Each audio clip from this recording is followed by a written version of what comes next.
So this is the Westinghouse Outdoor Power iGen 2500 inverter generator. It is known for its quiet noise, and I would say I've used this quite a few times and it's super quiet. It has this advanced technology that makes it operate at a noise as low as 52 decibels, which is like less quieter than a normal conversation. So whether you have this outside in the night and you're worried about waking up your neighbors or anything like that, this is super quiet, even when you have different devices plugged in. It's actually also super lightweight. I'm actually going to lift it up now, and it's portable, so it has a nice little easy handle at the top. So with that built-in handle, it kind of makes it easier for portability and allowing you to take the generator wherever you need the power. Right, so you can see it's pretty light, nothing much to it. Okay, so this is where you put in your gas. You could put up to 5 gallons of gas inside of the generator, and that 5 gallons typically runs for about like 10 hours on that single gas of uninterrupted power. So you can have a full 10 hours of activities.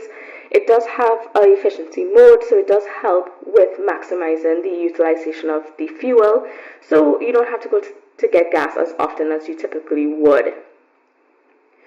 Now, this generator automatically adjusts the engine speed to match the required power load to definitely enhance fuel efficiency. So that's something to know about this.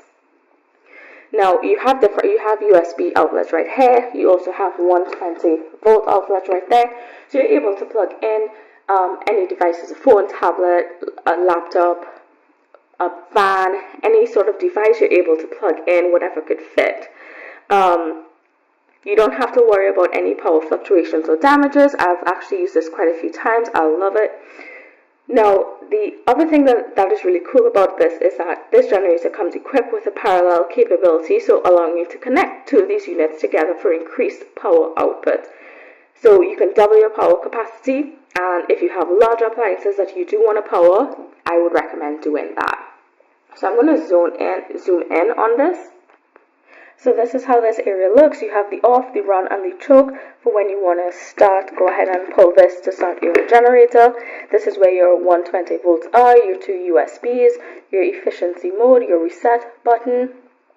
This is where your parallel outlets are for if you wanted to do that parallel capability.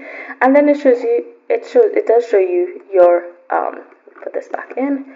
It does show you your gas consumption right here, if there's overload, low oil, or output ready, and it does show you what percentage your output is on. Right, so I've just taken off this cover from this side. This was the front that we were just looking at, and if you can see right here, there's this little tap. So whenever you want to drain any of the gas in here, all you simply do is adjust this screwdriver, tighten or loosen so that all of the gas could come out.